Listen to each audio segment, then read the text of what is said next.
Good morning, and welcome to the Boonafide Experience podcast. I am your host, Kyle, but really, people just call me Boona. This is a business podcast with a hyper focus on esports and the creator economy. If you're new here or returning and haven't done so already, please consider following and or subscribing to your favorite platform of choice, and be sure to turn those post notifications on or the little bell. That way you're notified every time a new episode is dropped. Y'all, as mentioned in some of the previous intros to some of the earlier episodes, we had some exciting new announcements in May, except they were in April because I just couldn't wait to pull the trigger. We're on 2 new platforms, one of which is a completely custom website done by me and the friends at Podpage. Shout out to them. I will include the link below if you're a podcaster looking to build a website. It's incredibly easy. It links to all of your hosting platforms, and their UI is just incredibly beautiful. We have everything housed from previous episodes. That includes audio, video, transcripts, guest profiles, even a mailing list. Guys, there's just no shortage of content here. And if you're on YouTube and you're watching this right now, you would be since you're right now. You will see that I have one of my Boonafide Gaming t-shirts on. This is my merch store, which can be accessed through the website.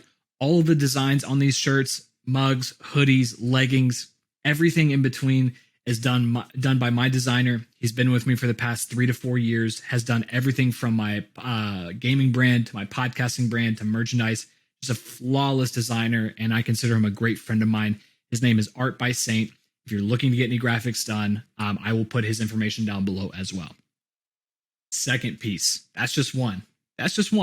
Second piece. We launched a brand new Patreon page to provide exclusive access and benefits that only are available to my Patreons. This has everything from wallpapers to early access to episodes to knowing who my guests are weeks in advance to even asking my guests a question. And y'all, if you're a VIP member for 3 months in a row on my Patreon, you will get access to something that I don't even have in-house yet. And that is an exclusive Boonafide Gaming t-shirt, which you can only get by being a VIP subscriber for 3 months in a row. I know that's a lot to take in. The website is www.boonafide.com, and the Patreon is patreon.com/BoonafideXP. But if you're here for the podcast, I'm not going to expect you to remember that, so we'll go ahead and put all of those links down in the descriptions below.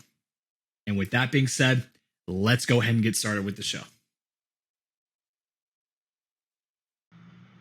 All right, we're recording. Good evening, Jan. How are you? I'm doing well. Nice to talk to you. It is very nice to talk to you. I hope the weather's well in sunny California. California, has been sunny. The seasons are changing, and all my allergies are kicking in. We're getting a little worried because there's not a lot of water here right now. But it is definitely green right now. Spring has sprung, and happy for that. Absolutely happy for that. It's beautiful. It's cloudy and muggy here, but I like thunderstorms. I like rain. I like all that. So people cringe here in Texas for it. I don't mind. I enjoy it. You might want to say I could probably live in Seattle because it's like that all the time, right? But welcome onto the podcast, Jan. It's a pleasure to have you. Honored to be here. Absolutely. And for those who, I'm going to let him introduce himself, but just want to give people an idea of how we met and how our relationship started was through a service at my day job where we provided dedicated resources to people that were just starting companies out, whether they're first-time business owners, multiple business, serial business owners, and Jan will tell you a little bit more about that, but we had an outstanding relationship, kicked it off right from the start, and I got to be kind of like the point of contact and a business coach to help him put the pieces together. With that being said, Jan, tell the audience who you are and what do you do? Yeah, and that's right. It was Forrester, the nonprofit that we started talking about. That's right. It wasn't even kind of necessarily, I don't know, a lot of people don't think about nonprofits as businesses. I didn't think about a nonprofit as being a business. It was just kind of a passion play for my wife and I, and reaching out and working with you over the period of that year. That kickoff year was really a lot of learning about what was possible and what was not possible within the boundaries of a nonprofit itself. Sure. And that kind of, now I've spent about 30 years. I started in programming virtual reality in the 1980s. A favorite book of mine, The Snow Crash, and that led me right on over into programming into virtual reality, trying to make that world exist and happen. And then stepped into games from there around in the early 90s. But since then, I've launched a number of businesses, and the primary one being Monkeybyte, that is a game development and contractor house. And then most recently, Binx TV for esports streamers, and Healthtek Creative for applying gaming technologies to the healthcare industry. But yours was the first one where I sat down and I had a desire to do something different, something more in the real world. Because a lot of the work that I've done for the last 30 years is you'd build something, you'd promote it, you'd put it out there, people would love it or they'd hate it, but it's digital and you kind of blows away with the wind.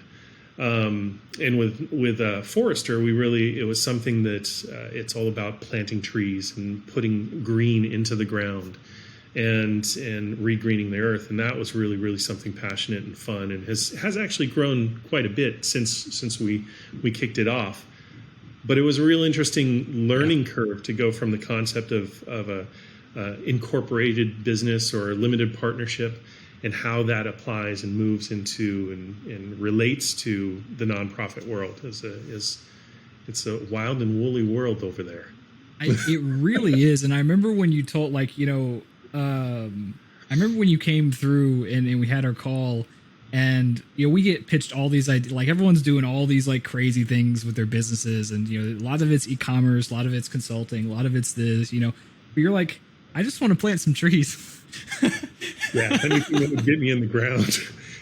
Not personally in the ground, because software will probably do that, but get my fingers and my hands into the ground. My wife is a great gardener, and so everything she touches flourishes and grows and goes green. And so Forester was cool because it allows us to kind of take public and private sectors of land and help people plant trees, clean the land first, then plant the trees, and then build a maintenance plan for how to take care of those trees. And we become part of that maintenance plan, and just encouraging people to green the earth around us. And it was, and we started talking about that, and then got into, why this weird need to plant stuff. And we started talking about Binx and the gaming world that we've been in, that I've been in. And you've been in with esports as well, and how kind of that transitions. And then what happened last year with the pandemic is actually it was a real interesting pull and push between our gaming businesses and our healthcare businesses, because the healthcare just obviously, with the pandemic, exploded and drew a lot of energy, and now a lot of innovation too. A lot of innovation, yeah. We're seeing some really, really neat things, and with that industry really shifting, there was a lot of talk and important talk given to things like mobile first, and things like really supporting communities, niche communities within different segments of healthcare.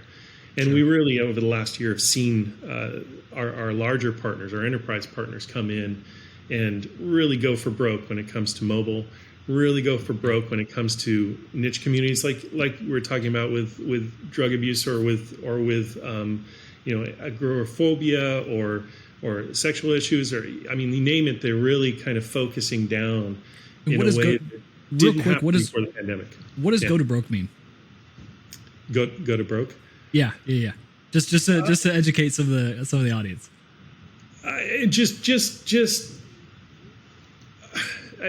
Put the pedal to the metal. Really turn around and kind of not have a care for the profitability of a target or an audience. I should say a product or an audience, but for a cause, and saying, look, we're going to make this better. And we're going to go at it no matter what the resource or the allocation of the need is for it. And, Gotcha. and that's something that we've seen in our Binx community, our esports community. Almost all the members are just so passionate about their gaming, about their streaming, about their craft. And that's something that we really enjoyed kind of bringing out and building and being in partnership with people on. And I probably should step back because I don't think that I explained what those two companies were. yeah. I mean, it's okay though. That's right on brand for what I do. Is we kind of tend to go places, So let's draw it back a little bit, So what do you do with like when it comes to, let's start with Binx. What is Binx and like kind of what's the drive behind it? Sure. So since the early 90s, we've been developing games as kind of a contract house. And in the early 2000s, we started taking technology and the kind of bleeding edge technology and interests that the gaming community has and applying it to the healthcare community and trying to the term of gamification. I don't really like gamification, the term gamification, but gamifying and building engagement around people's health and well-being. In 2015, we saw, or prior to 2015, we saw the really explosion of Twitch, of esports streaming. And what we saw was a couple of really large corporations, Twitch, YouTube, et cetera, stepping into Microsoft, stepping into the world and making a real killing in and of themselves. But what we didn't like in watching that process as game developers, as an indie game developer, was that the gamers, the people who we saw as the core and the real creators of this value, of this market, weren't part of those valuations. They weren't part of where it went and how it was executed eventually. And to some degree, they still aren't. And so around 2015, we launched Binx. And really, this was an attempt. It's an esports streamer community focused on streamers specifically, but on a niche of streamers, specifically streamers that want to evolve, that want to kind of migrate into business, that want to think of themselves as this is their profession for the future. And we had the unique ability to create tools, services, games even, and hand it to them and say, here, utilize these as tools to promote yourself, to draw viewers to you, to draw business to you, to draw income, to draw value to you. Not to Twitch, not to Amazon, not to Microsoft, to you. And that really was at the core of where we were as an indie game developer, because we wanted to draw people to us. And we saw a real synergy with streamers around the world. Sure. And it's done really well. That community is vibrant. They're amazing people. We've got kind of concentric circles of memberships there. And we've also learned a heck of a lot from them about what true and good gaming is, what true and good technologies are. And then my job is to step back, and this year we launched a company called Healthtek Creative, which takes some of the ideas and theories and thoughts of those technologies and applies them into the healthcare world as well, and kind of focuses what had been our 2000, what we launched, in the team that we launched in the 2000s, and kind of formalizes it into a business in and of itself. And that's our last company, which is Healthtek. I like that. And then when you and I met, it was because I was doing the Forrester thing, because I'm that kind of crazy serial entrepreneur. It was funny because I remember when the account executive was like, he's like, you're gonna love this guy. We had like a 2-hour conversation. I'm like, he's like, you're gonna love this guy. I'm like, why? He's like, he's doing all these things in esports and gaming and content creation. I said, okay, cool. And then you're like, yeah, I want to plant trees. I'm like, who is this guy? I think I remember you kind of pausing. I thought we were what? Yeah. Right. Yeah. Well, and to give a shout out to LegalZoom, we do run our business practices through LegalZoom for Binx, and we will be running our incorporation processes through LegalZoom for Healthtek. So it's been a good partner for us. Yeah. But it's also, for me, it's kind of the same. It has a nice synergy because it's the same kind of service. Yeah. where these are things that incorporating letters of intent. I mean, just doing generalized business services are things that were mysteries to me in the 80s and the 90s, and are still mysteries to many people today. Sure. LegalZoom really makes it. I don't mean to do an ad for them here, but they okay. with you make it accessible, so that people like me who have silly ideas about planting trees can do it. And so we've because of the formalizing of that nonprofit, we've built relationships with local businesses, with investors, with Caltrans, our local state landscaping peoples. It opens up a whole bunch of opportunity to us, and it all kind of does tie in, because that's the same thing we want. That's the same energy we want to share with the streamers in Binx, and with our the people who are on health and wellness journeys in Healthtek. And it all does kind of link together in a weird and wacky way. In a funny way, it does. I've noticed that through this past year, there's been nothing about my life that was the same prior to 2020, and none of it makes sense. Especially in the beginning, it was terrifying. My foundation felt like it had just been completely disrupted, but it needed to. It really needed to, and so I'm starting to get some taste and some experience of some of the fruits of that disruption a year later. But it's wild when it happens. You have no idea what's going to come from that. You have no idea how. You don't even know what you want to do, or at least for me, I didn't know what I wanted to do. It literally, I questioned everything, what I wanted to do, who I wanted to be, who I was going to hang out with, completely everything. So I love that. Because and when the world puts its thumb on you and says, by the way, you're staying home for 3 months. Right. That's a whole different element. Yeah. And you're spot on.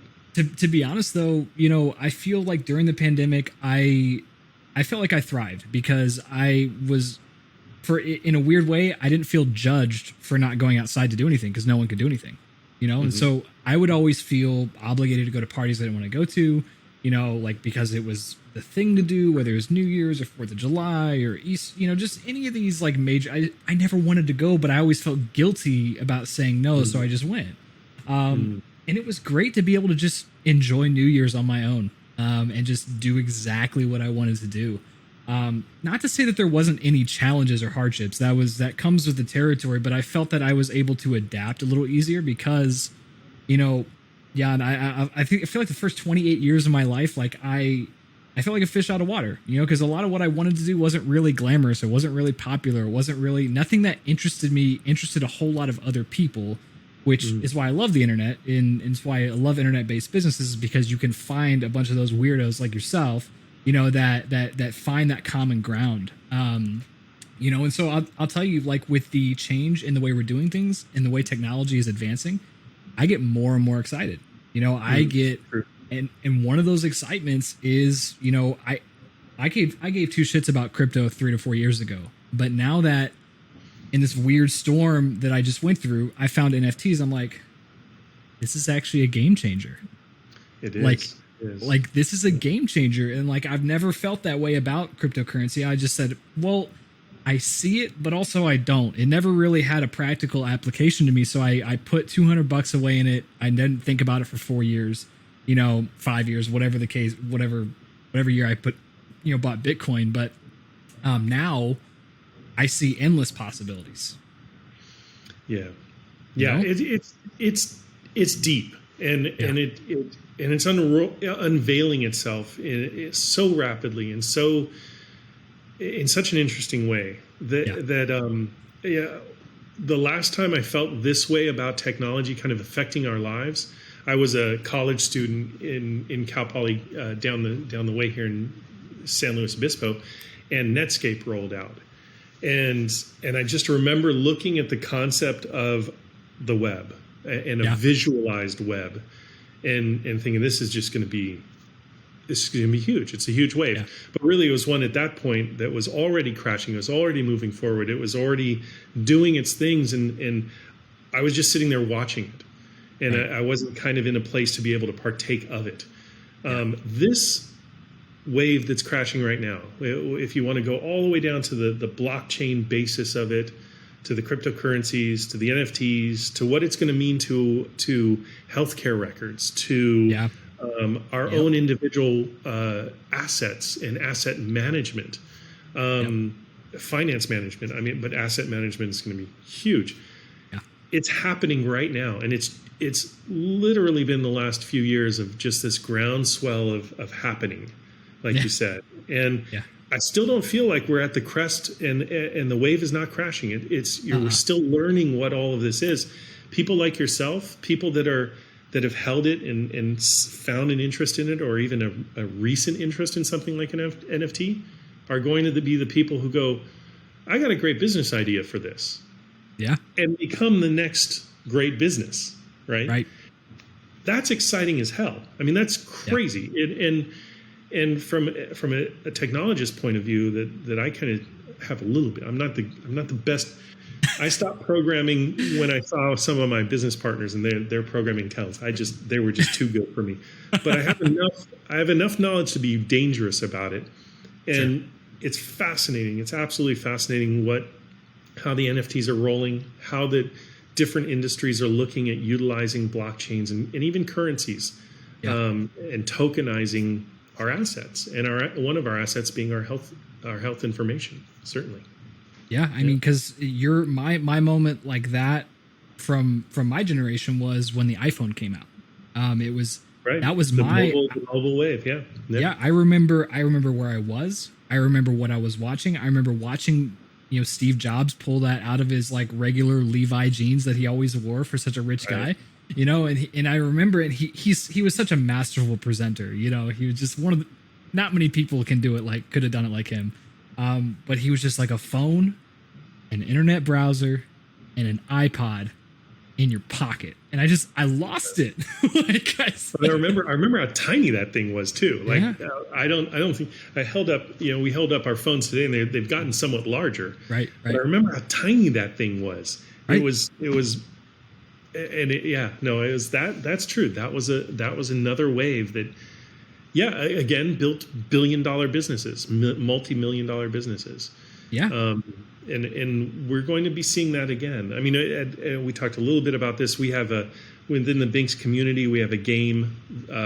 We have a game that we're rolling out an update at the end of this month. That's a destruction derby game. Mm-hmm. It's called Crash'em Derby. And it will be the first of our games that employs NFTs in the game. So the actual cars that you drop into the gameplay and into the derbies themselves will be NFTs sourced off of the blockchain. Okay. So each individual player, each individual member could have their own car. It could be in an NFT of their own, and they can take it to anywhere, anytime, and any exchange and build value with that car themselves. Wow. And it's you kind of take that as a metaphor and apply it to healthcare. And this is what I stand back and I look at both companies. The derby is kind of our healthcare system, right? The car is our healthcare our personal health information, and the NFT allows us to transact that, to hold on to portions of that. Sure. And that's going to impact every single portion of our lives. And I think what we didn't know until recently, maybe even until the pandemic kind of underscored a lot of thinking time, like you and I were talking about earlier. And we all got time to kind of sit back and go, this has efficacy. This has strength here. Mm-hmm. And it's almost like this groundswell couldn't have caught on so effectively if a lot of people weren't sitting at home thinking. So maybe there's a correlation there, and I'm just being crazy, but there's a lot of industries that will be employing these kind of NFT and the token technologies and whatever lays beneath them. Yeah. into some pretty amazing things to come. I'm really excited for it. I am too, and I'm seeing it really right now. It's obviously impacting the art industry, and it's, that's where it's kind of like it's the first people to adopt, and I think it makes sense because artists are typically on the bleeding edge. They're typically like they're typically creating what then becomes commercialized. Then they go create something different because everyone's in their space, and then they just keep doing that because they just want to get away. So I feel like because I have a couple artist friends and they're doing really well. And I contacted an old friend. He actually has been, painting the live music. He does digital art. He does physical. He does everything. And I called him. I said, please tell me you're doing this. Like, because this is gonna explode. And he's got like 3 projects lined up. So it's, I feel that, and it lines up oddly with one of my passions is running my own esports team. That's like my lifelong goal. And before this happened, I'm like, how is this going to work? How is this going to happen? How do we even get here? But I feel like in a weird way, my just, I guess, bullish passion, I guess, or just, I don't even know what I call it, but just this strong investment of my personal time into this industry. I feel like esports is going to be one of the things that really benefits from this. I agree. Now, for people, because I have a lot of people that listen that aren't necessarily gamers or something, like people in business, gamers or personal friends or personal family, is that the way I see this affecting like the common person, at least the area that I get most excited about, is that we want a lot of things ethically sourced these days. And I read this article on LinkedIn that had no engagement on it, but it was one of the best articles. It opened my eyes. I said, wow, we can actually track where the meat has come from, and they can actually say without a shadow of a doubt that it is ethically sourced. And you can, and the consumer, you and me, can go verify that on a blockchain that hopefully as this moves becomes a little bit easier to read and easier to understand. Because right now it's still very like, you got to love it to really. Well, that's a great. I mean, you and I, we're really espousing the all of the positivity and benefits of it. Right. Just like any technical wave that comes in, there's negatives as well, and so we probably should spend a little time and talk about like what the pain points are right now that people are working to solve. But also, there's some criticisms of digital currencies, of NFTs, and certainly we want to shed some light on that. Code biases. There's a wonderful Netflix show on that's out there right now. No, I didn't know that. Definitely go see it. It's very interesting. But I think the idea of your artist friend is an excellent metaphor for where this can go and how this should go. Sure. Because when I was growing up in my generation, the Gen X generation, we were told if we were artists, just prepare to be poor. Just prepare to not do something. You want to be a doctor, you want to be a lawyer. Actually, they never wanted to be a gamer like me or a programmer because that also we were going to be poor. You want to be a doctor or a lawyer or I don't know, something else. Yeah. But I love that the people who are moving forward this technology, NFT, a technology, are the very people who stand to gain the most from it, the artists. Yep. And that right there, I think, encapsulates all and everything of what we're going to see here, and hopefully we'll be able to build upon. Yep. But we can dive a little bit into the negative points too, if you want. I'd like to because I've read, the biggest one that I saw was environmental. It's around. And because the system was built the system was built to be non-environmentally friendly on purpose, right? Right. Because it's by design, and that's the funny part about this, or funny or irony, ironic. I don't know however you want to look at it, but it was built to where people had to consume massive amounts of energy, but that also provides security, which a lot of people want, and value, because that what it burns, the gas it burns or the electricity that it burns. Allowed for the early blockchains to kind of plant their foot in something that had a known value. Yeah. Because the whole concept was really built around not having a value.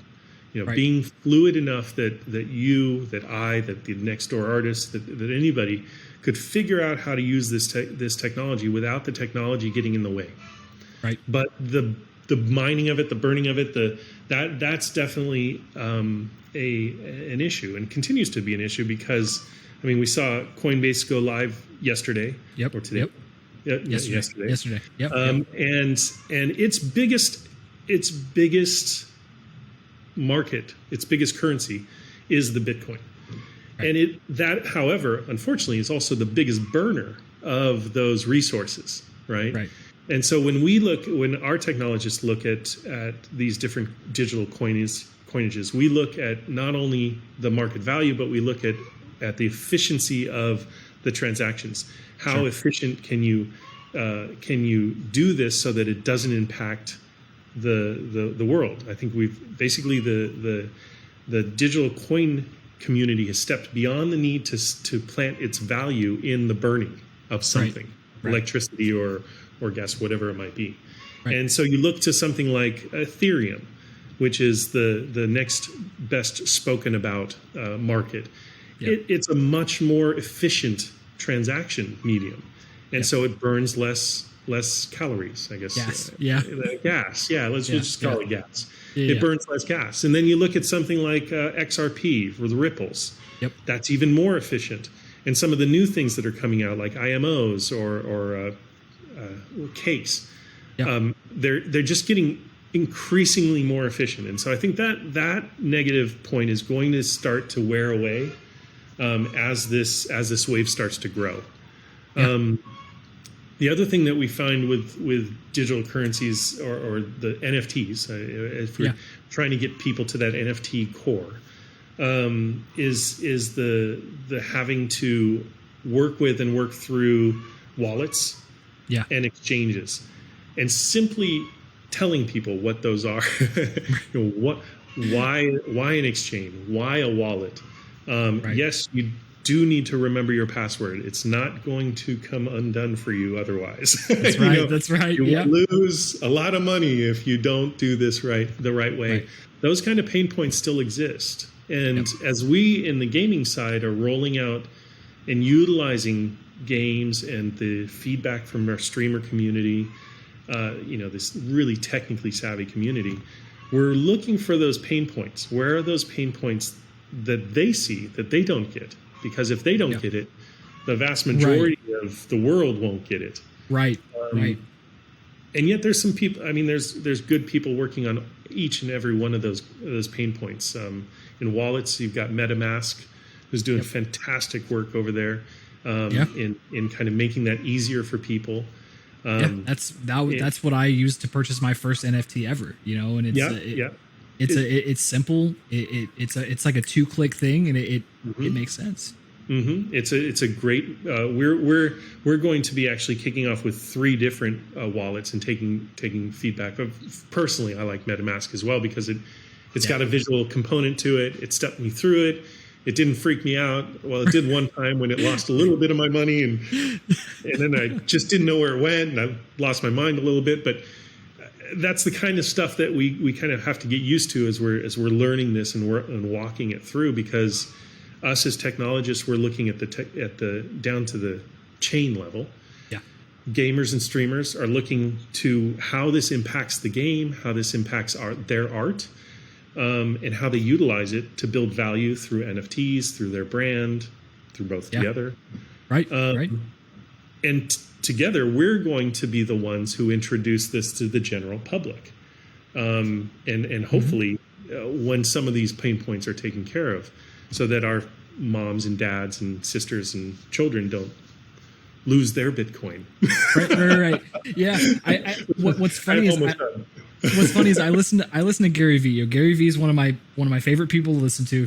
Just a entrepreneurial spirit, and he's very big on this. And an analogy that he came up with that really kind of snapped me out of it was like, remember when your parents were really concerned about connecting their credit card to PayPal? Right.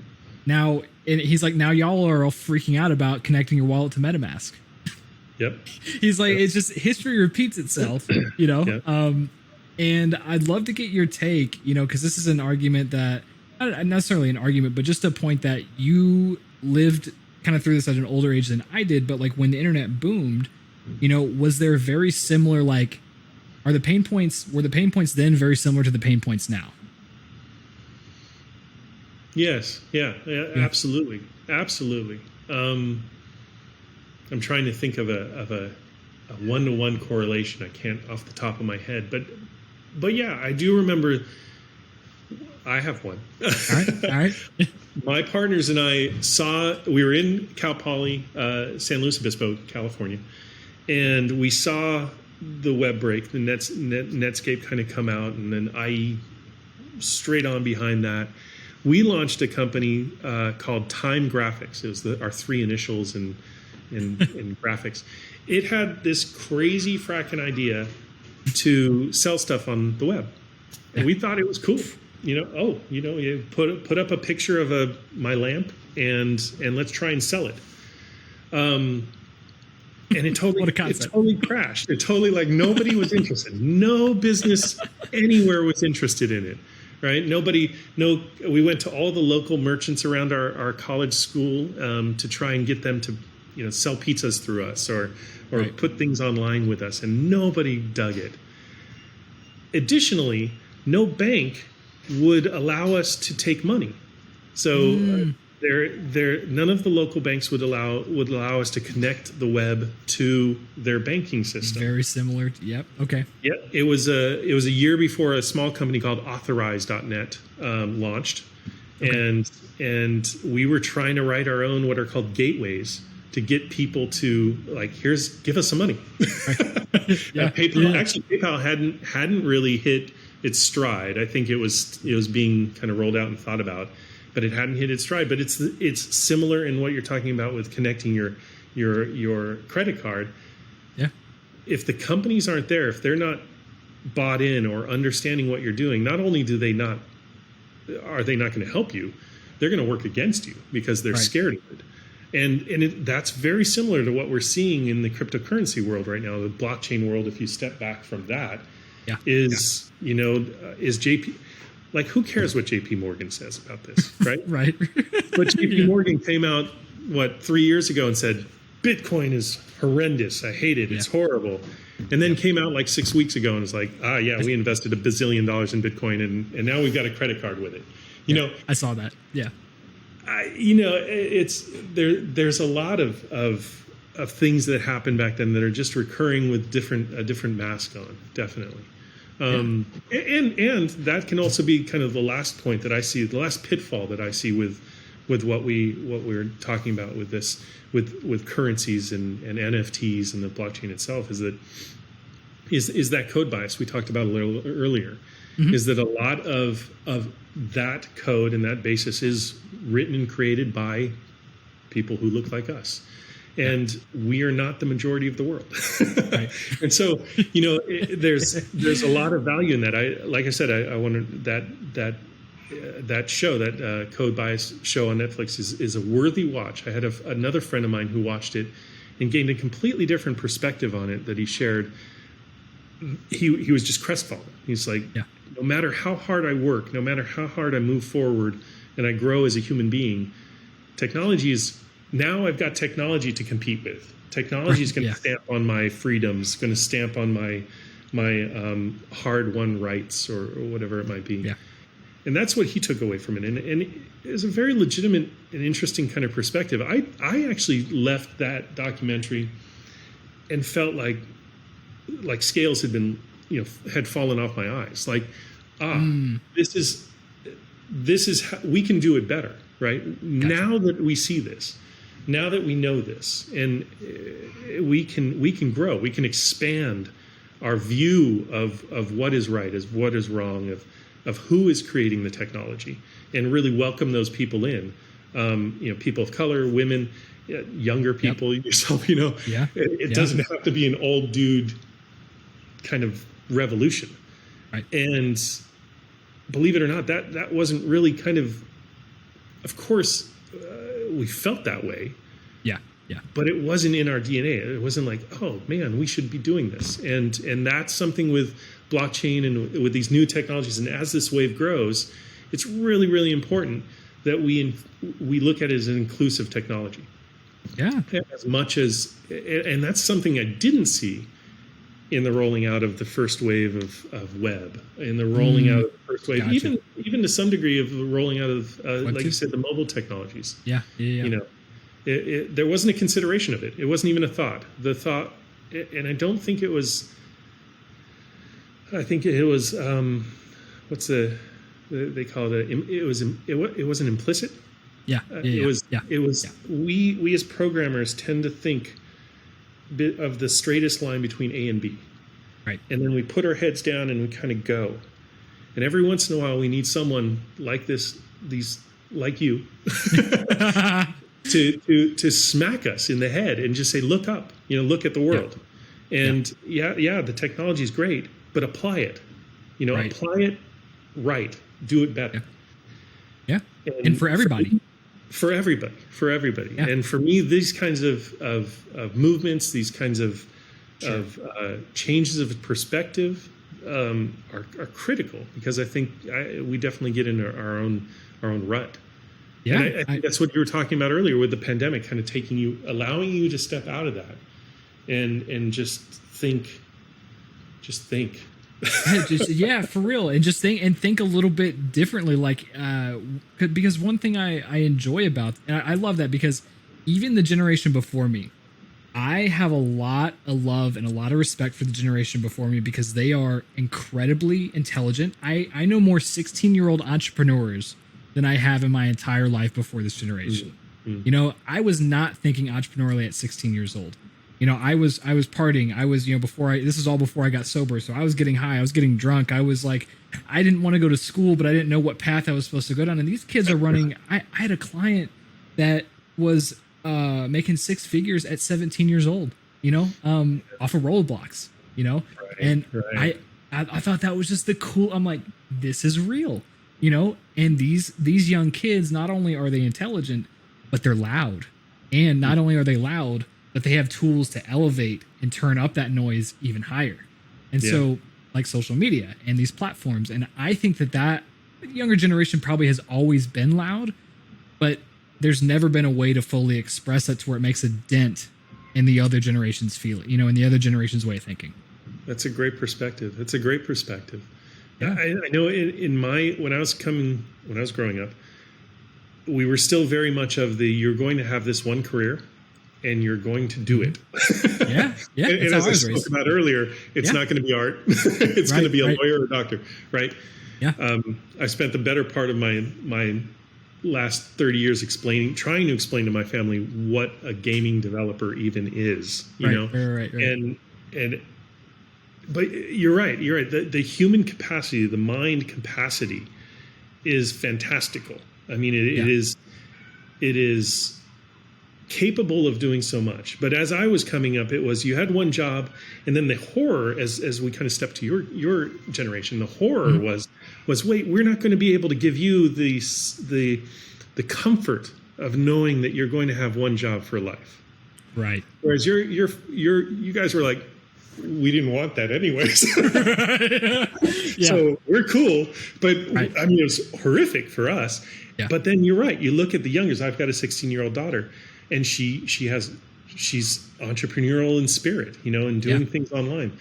And you're right. They're utilizing what has always been up here, but now has tools. They have tools and kind of, they don't even know, like, what is one job? What are you talking about? One job? I'm doing 3 jobs, but but they're the jobs I love. They're doing nails and taking care of dogs or whatever it might be. Yeah. It doesn't even faze them. And that is, I never actually put that together with kind of the flow of technology and how technology has become this tools and services oriented approach as a positive. I mean, there's negatives, but as a positive.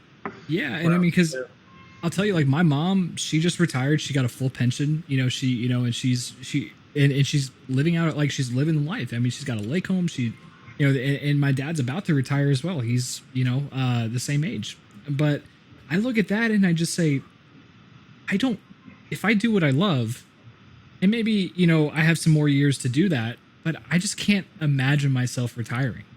Like, yeah. If I'm doing what I want to do, I don't want to stop, I may probably take longer breaks to enjoy the present moment a little bit more, but I don't want to stop.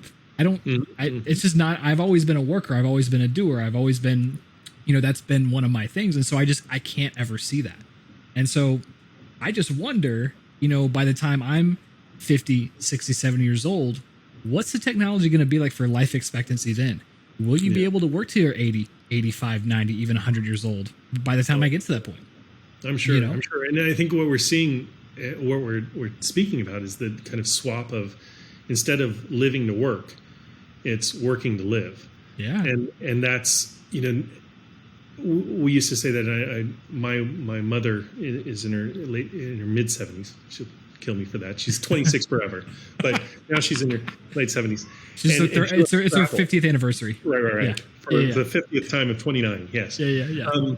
But she plays Scrabble and she loves Scrabble. And we've known this in technology, that the acuity of the mind can be moved and sharpened and remain sharp through gaming, through that kind of, whether it's chess, whether it's Scrabble, whether it's freaking Doom, you name it, depending on how you come at it, you can sharpen that and you can utilize these tools that literally keep the mind sharp, which keep you moving, which keeps your health and wellness journey together. Sure. And that's the shift of some people in the past would have called that work. Right. You and I we do still call that work, but maybe our children won't. Maybe they'll just call it, this is us kind of utilizing our tools to live to be 150 years old. Or maybe we're redefining the definition of the word work to begin with. Yeah. I can agree to that. Yeah. Because like I look at kind of like, a lot of the cryptocurrency and technology and NFTs, we're redefining what things mean. We're redefining what is right, what is wrong. We're seeing like you see things like, with what Dave Chappelle did, with what Taylor Swift is doing with some of these major record labels, they did sign their life away to these record labels and into these companies, but they have influence. Right. And they realize that if the consumers aren't going to watch, they don't have a business. So it doesn't really matter what's in writing. And to me, that is a very fascinating topic because, what does the legal world even look like? What does this whole? I mean, I don't even know what you call it, But what does this look like? What does whatever we're talking about even look like? What does influence look like? What do economies look like in the future? Agreed. And it's my take that people are going to be building their own economies. And it's going to be personal economies versus the economy. So I find it I don't mean mobile from the sense of a mobile phone or something, but mobile economies as well. The ability to pick up and move, and we're seeing this through the pandemic of people them selling out desert area land plots like never before because we can work from where we want to work from.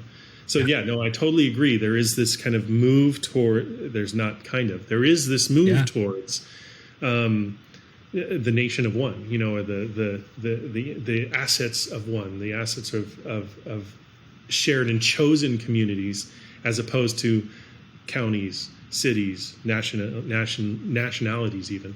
And that's I understand how that's absolutely terrifying for the powers that be. Right, and I'm totally okay with that. Totally. That's right. It's like y'all been in power for way too long. Well, and what is power, right? Just like you said with Taylor Swift, I heard she you're right. She re-recorded her songs and then she owns them. I mean, that's brilliant. That's like, but why didn't the early singers do that, or why didn't that happen in the 1950s?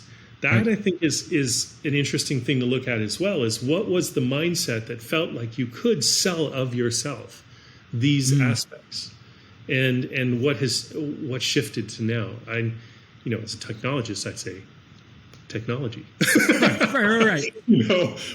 But I know that's probably very much too simplistic. Right. Now, I could make the argument that, I at least just based on my experience, my entire life before I really started in this journey of creating content and doing things for myself, I always secretly didn't want to take ownership of anything. I always felt really comfortable knowing that if the market took a turn for the worse, that the company would have my back, that the company would take care of things, that people would take care of things. I always put my stock in other people and not in myself. And I didn't, the idea of content creation before I got into it was such just a far-fetched, it didn't make sense to me because I put my security in my parents, in my friends, in my job, in my apartment complex for, it was literally in everywhere but me. And so I would argue that, the enablement of we get to change what value is, and technology maybe enables us to do that, because I look at Paris Hilton back in the day. I used to judge Paris Hilton, but you look at her then, she started what's now known as personal branding. I mean, she was ahead of the curve, and she's also now doing NFTs and I put that together and I said, holy shit, it's this idea that we can create our own value and we don't need anybody else. But I would trace it back to a lot of social issues that we didn't break through until recently to allow us to feel empowered to do that. I feel like we've had it this entire time. It's like the de-industrializations of our brain. You said it way better than me. Yeah. I think you're spot on that there's a beauty to the collective. There's a beauty to doing things together, and certainly a power. You can move mountains and do amazing things collectively. But if you have a collection of individuals, if you have a collection of strong, purposeful humans or beings, then you come together, you're going to, there's no limit. There's no limit whatsoever. And I think that you're right. If we look back, there was this, we're grandchildren, I guess, of the Industrial Revolution, where it was, you come together for the one person at the top, or the one purpose at the top, if it's a nation. But there wasn't this kind of sense of value in self. And I think, I know my generation, I know my parents' generation suffered for that, and probably my grandparents too. Yeah. Yeah.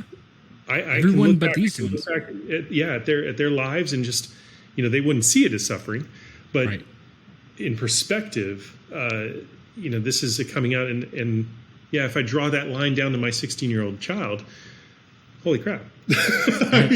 She's so much more powerful as an individual than I was, or than her grandmother was, or her great grandmother.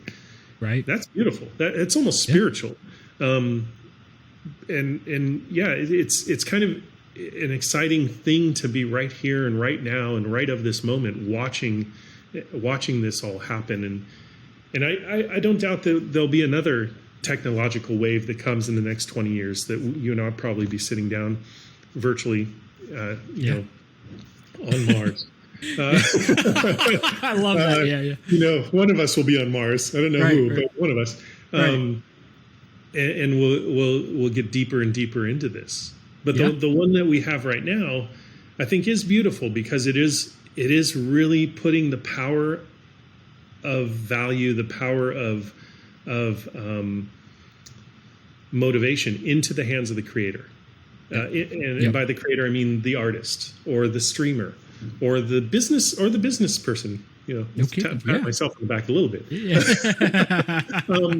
Or the podcaster, or that person who wants to create a craft in and of themselves. There are tools to allow you to value that and to gain value from it, to live from it. That's fantastic. And it's funny because when we roll back to like doing businesses, I always, and I think you and I talked about this before, where, I've seen businesses as a vehicle to get done what I want to do.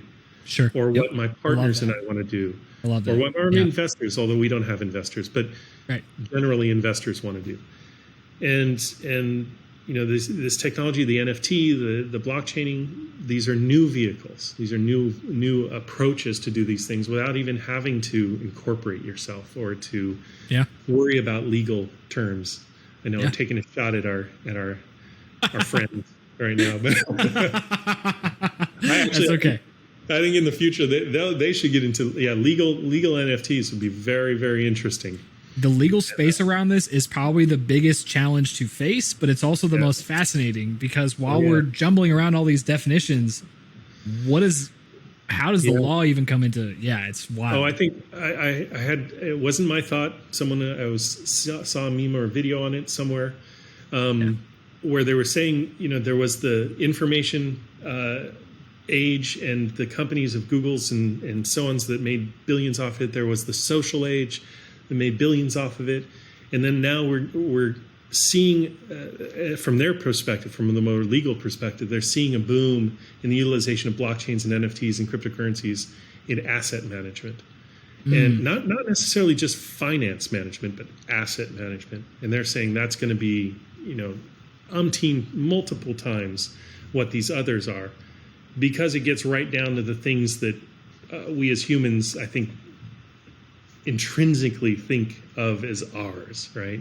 Yeah. This desk, this house, I can take this desk and I can take this house and I can put each into a NFT.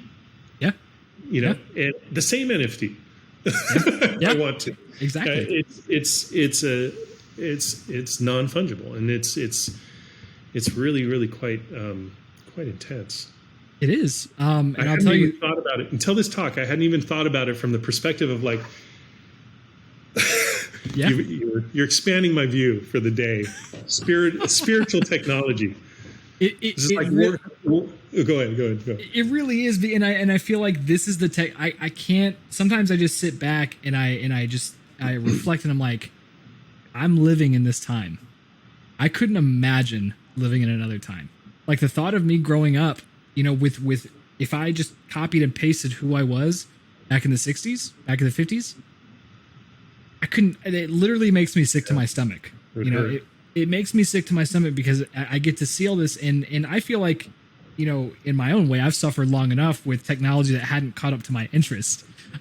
Because I always loved movies like iRobot. I always liked the Jetsons. I always liked these things, but there was always it wasn't strong, but there was a subtle like depression of like, we're nowhere even near that. And that's what I want. But the way, in a weird way that I see this is that this is the start of something very similar to that.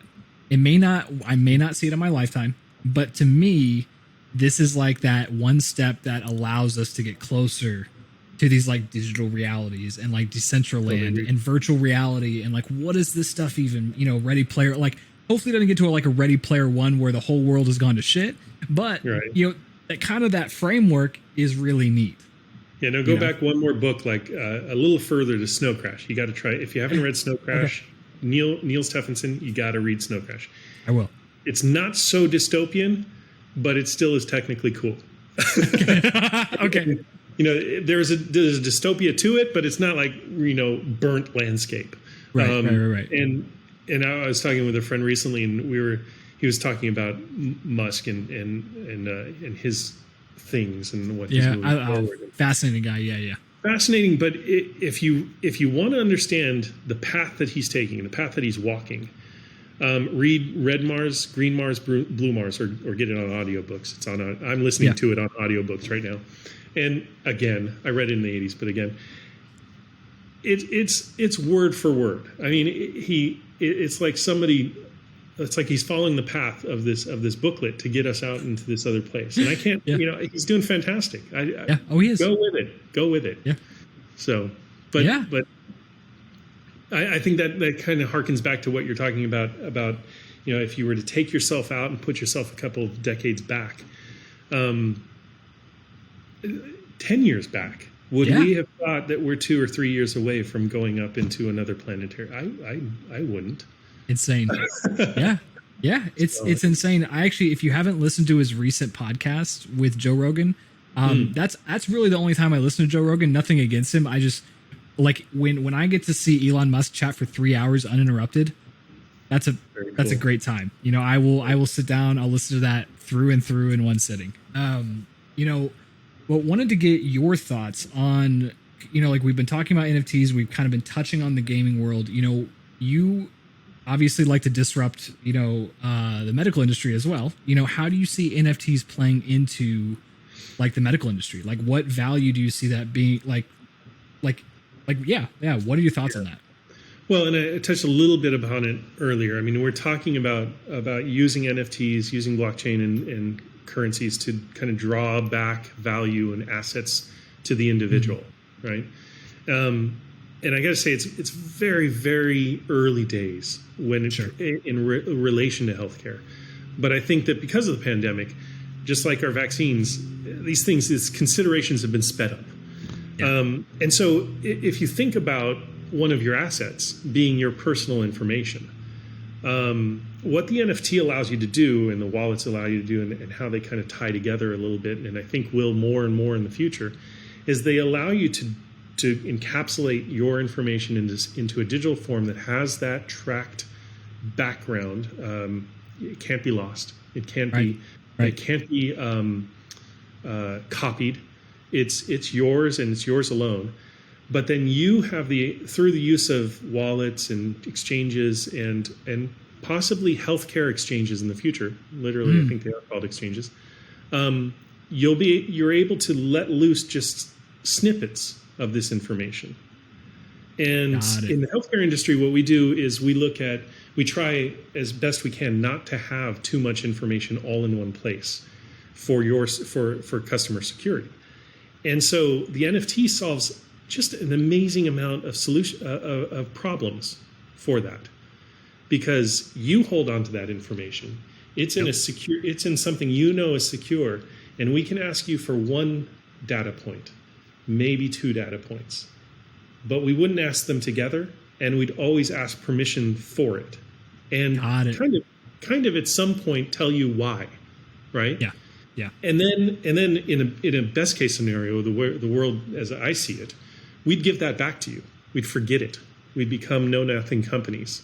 So we'd ask for that information, we'd deliver service, and then we'd give it back to you. And we'd say, we don't want to know this. Because the thing that I've seen for the last 20 years that has held up technical innovation in the healthcare industry more than anything else is a fear of overstepping individual boundaries. Got it. That makes sense. I've worked with some large companies. I've never worked with a company that has wanted to overstep those boundaries. Now they want some information to deliver a service. Sure. But that's a real tricky thing. And when given the choice of in order to deliver that service, you need to secure this information that's inherently insecure. They say, no, we will pass on the service. And that's hogtied the healthcare industry from a technical standpoint over the past decades. And so where I see NFTs and blockchain concepting really, really being powerful is that it puts the power in the individual, but it also takes the fear out of the industry to deliver services, because it's all encrypted here. It's given through encryption. It's given back with a service through encryption. And the only thing that the healthcare technical company has to think about is the service, not the data. So for instance, I can have a service sitting out there in the world that provides diabetes care. I don't know what it might be, but it provides a diabetes service. You can come to that and say, I'll take that service here's my proof that I am I have diabetes. You accept that service, and you're done. And I don't need to know who you are. And that's a big point. But just the fact that you're able to give that piece of information, allow me to provide that service, means that my whole business model changes. My whole business model is 100% focused on service provision, which frankly, I know it doesn't sound like this, and I certainly doesn't feel like this to a lot of people, especially in this country. But healthcare companies, I believe that is the core value. That is their core value. That is what they want to do. And so the NFT, the blockchain, allows them to let technology sit where technology needs to be so that they can focus on healthcare service. And I think that's going to be powerful. Yeah. I mean, talk about an expansion to something I didn't know, because and the way I see it, to add on to your vision, say we're to live in that vision where, it's a service-based company, that to me frees up a lot more money for data security, data protection, servers to hold other information on, that to me saves a whole lot of money. And I feel like that could eventually, of course, it depends on the business owner and the powers that be, but that could in turn, I could argue, make healthcare more affordable. Absolutely. Right? Because they're not spending millions and billions on data security that's not really that secure, as you mentioned earlier. Absolutely. Yeah. No, no doubt about it. That provision of service, that focus that comes after not having, I mean, the worry that's there is proper, right? Right. They're worried about our security. They're worried about our information, and that is proper. And it's a good thing that they're worried about it. Yeah. That they're worried about it. But there are people who could specialize in that and that alone, and just specialize in that as a technologist, right?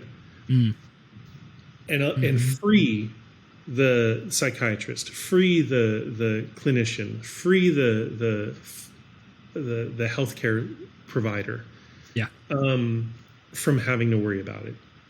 They're going to have time, they're going to have ability, they're going to have money to be able to do all kinds of other things. Right. Either reduce the cost of care or provide more service for their cost of care, or both. Right. Right? I see it as both, because I look at healthcare overseas, and there's certain things that they pay like nickels for that we're paying dollars for, but at the same time in Europe, like it's free dental care, but it may take you 6 months to get an appointment, and it may not be that good. So to me, like, it's like a healthy blend of like, if I were to, living in a perfect world, if I were to run in this world or run a company like that in that world, that to me would allow you to provide more services.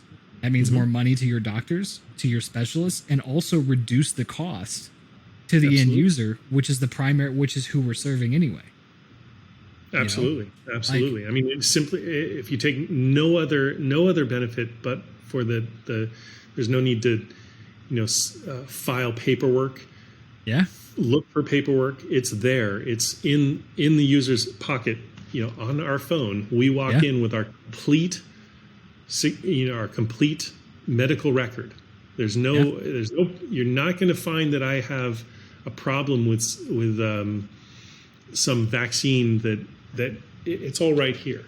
And I'm using the phone because that's what we have now. I'm sure in the future it'll be a chip on our brain or something, something to that effect, right?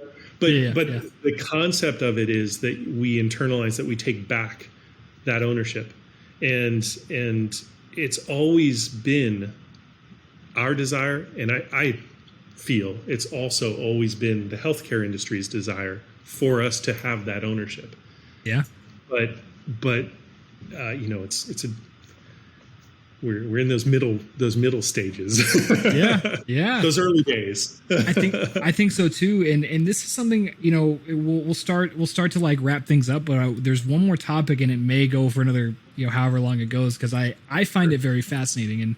And I haven't graduated college, and I don't know if I intend to. I'm about halfway towards my degree, but I'm like, do I even really need it now? I'm in that kind of spot.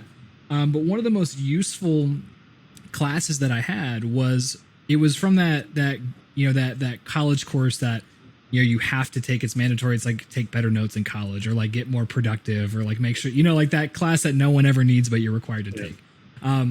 There was an entrepreneur. The professor was a serial entrepreneur and also an entrepreneurial mindset coach. And what he did was he did the very bare minimum to teach us what was written in the curriculum. But then what he would do is he would explain a lot of the way things are, the way the society is, give us real world examples of what he was trying to teach us.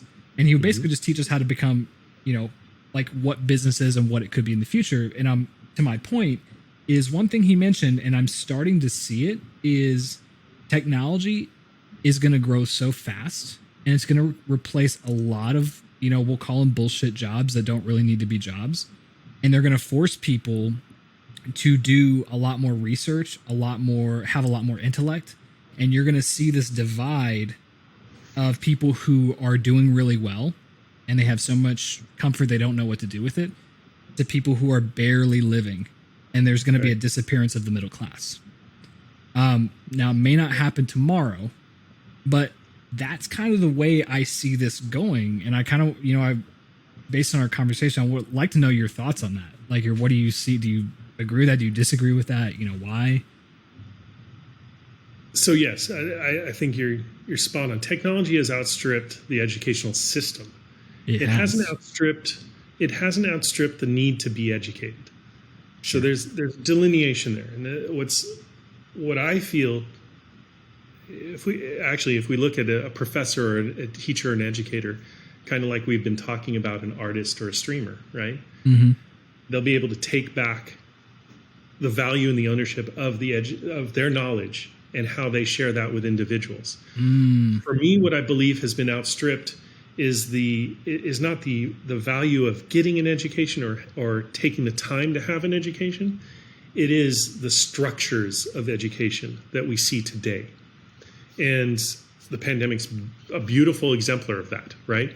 Mm-hmm. I know that a lot of children do like the structures because they like that interaction. They need that interaction. They need that physical IRL in real life touch.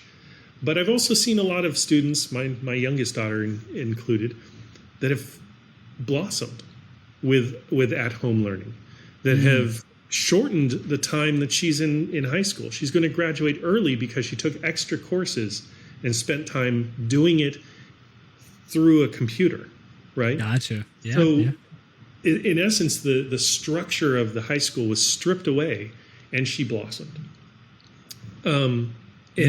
I think where we're going to see where that hits on the disparity between the haves and the have-nots is in time, is in giving people time to find where they're going to blossom, and giving people time to get that education.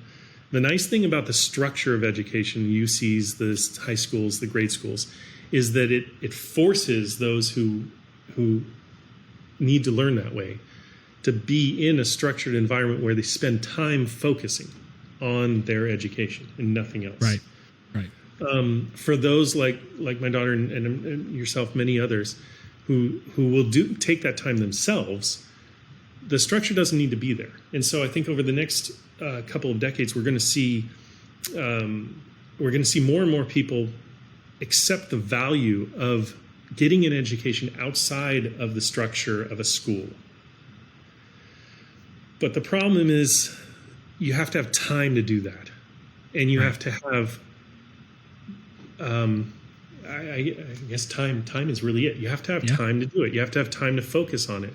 And if your time is spent worrying about eating, living, right, paying your rent, taking care of your children, if your time is spent doing that, you're not getting the education. You're not getting the benefits of the structureless education, let alone the structured education, which we know people don't get if they don't have these things. Right. And so it will be interesting to see how technology kind of plays into that. I hope that technology allows more people to get the educational value out of their lives, because it can fit into people's lives a little bit more who don't have a lot of time. Got it. Having said that, though, I think that any society worth its bones today needs to really think about giving time to people, back to people, you know, and for this exact purpose, because those people will find their value using NFTs and others. They'll hold on to that value. And then when they come back together collectively as a nation or as a society or as a group or as gamers on an esport team, they're going to come back 100-fold because of their education, because of what they've learned, and because they have this ownership and passion about what is theirs. Sure. And if technology helps that happen, man, like you said, we've been living in the best time ever, if that's the case. I mean, I'm not saying we're there. I'm not saying, you know, that it's pie in the sky. There's a lot of work to be done. Sure. But yeah, I'm loving it. No, I think so too. And you look at, like, I look at it. So say you were to, I'm just going to take this scenario where it's like, if you look at my generation, it's mixed with people like me, with also people that like still don't want to venture outside Facebook, right, or like don't know how to work a Zoom call. You know, we're my age. You know, I'm 29. You know, it's like that kind of give or take 5 years on each side is still kind of in that age group. You know, where it's just like they're either really, you know, unique in of their own way and they have this great perspective, or they're just like, you know, they still have some of that old school mentality, and they're not quite bought into what's happening.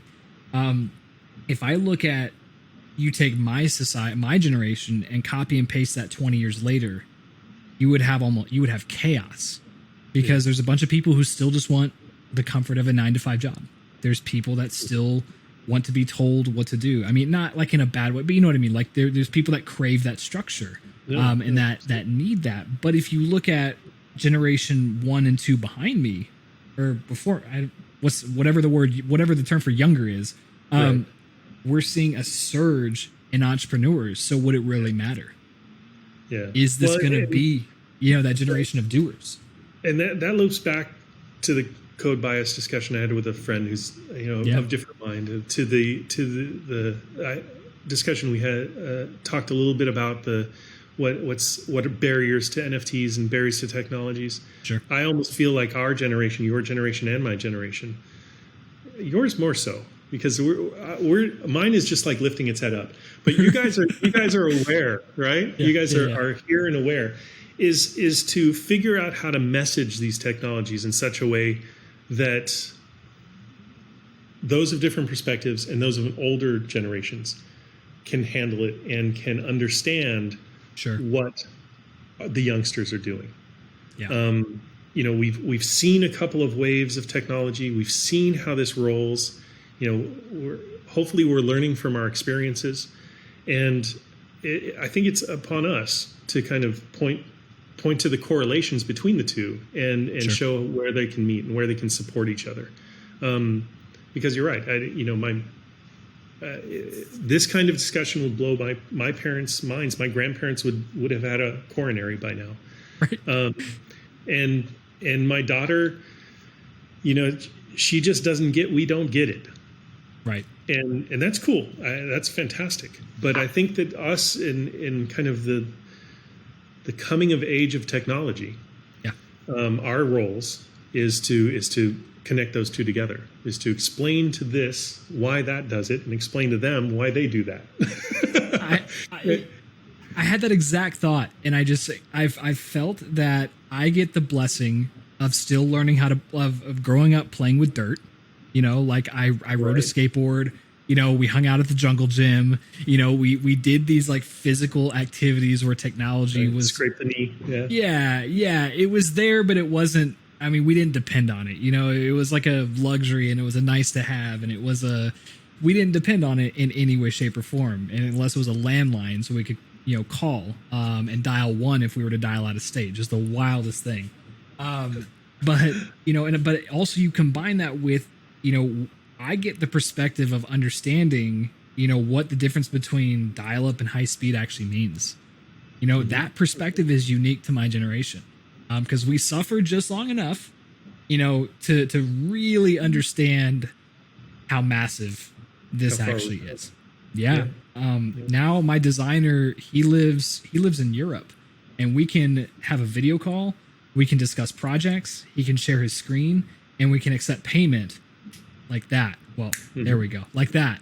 And so to me, I felt that same. I say all this to say I'm agreeing with you. Is that like I feel that it's our responsibility to like, number one, to the earlier generation is still teach them how to have soft skills, like because that's still a very important thing. I don't care how good technology gets. That's the only place that I'm old school because it's a basic fundamental of being a human being.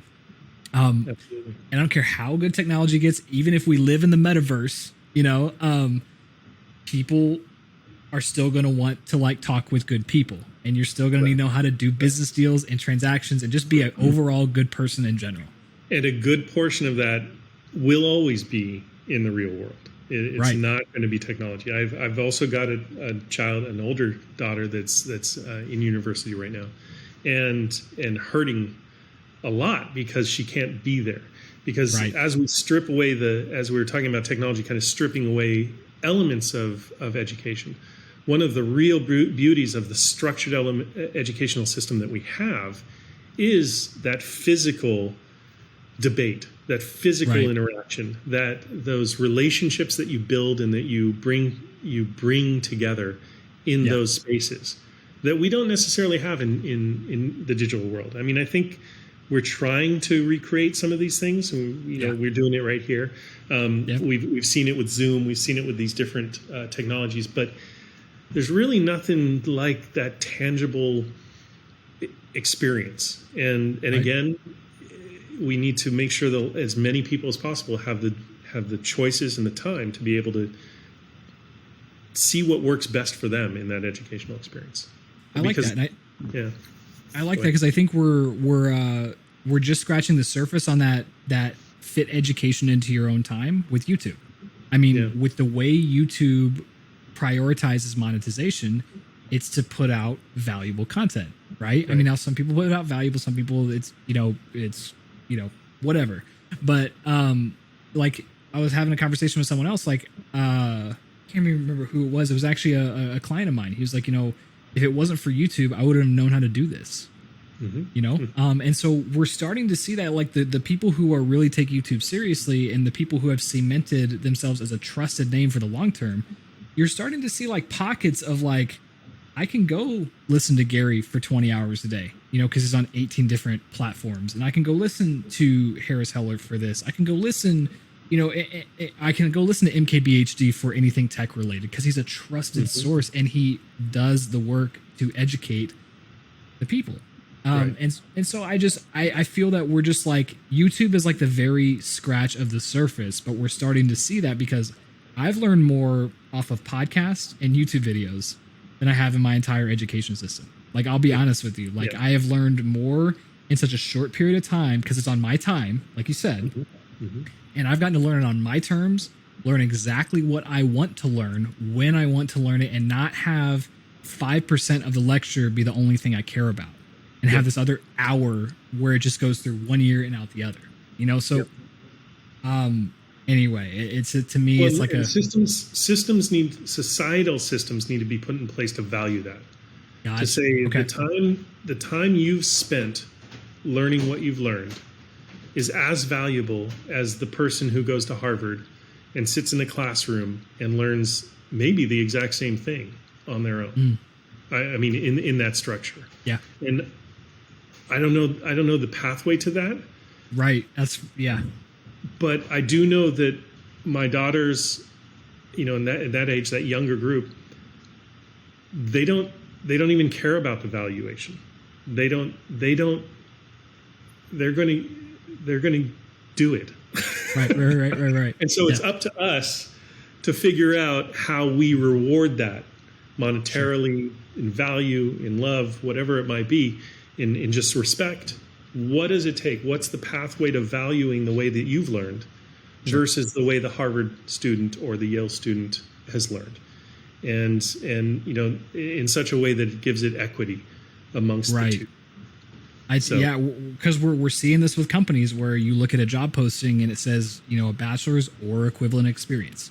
We're starting to see it's not fully there yet. And secretly, I'm sure they still do wish you have they probably still want you to have a bachelor's. But, if you have the right skill set, there's a potential of being hired. Absolutely. I love Elon Musk's take on that. He's very similar. He's like, school teaches you how to do things that you don't want to do. And that's valuable, right?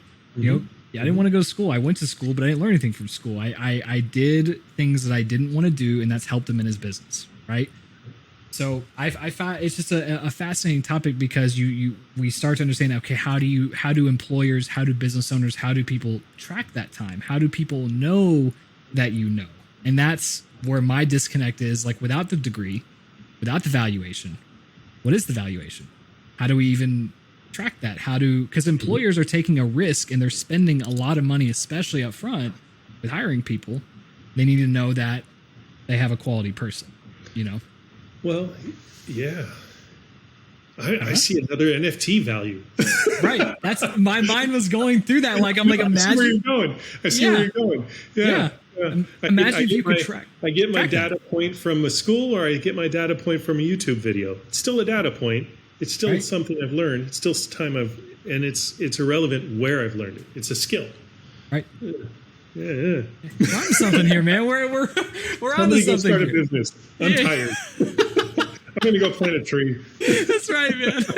Awesome, man. Well, Jan, this has been an absolute treat. This is honestly the first podcast where I've really dove deep into NFTs, where I've really dove in deep into anything crypto, because I've mainly interviewed people in the esports and the gaming world and the content creation side. And so this is kind of like my little intro to I did one more. It was on a mindset and positivity, but that was kind of like, this is the first one where I've really gotten to dive into the weeds, and I feel like they're gonna have some synergy.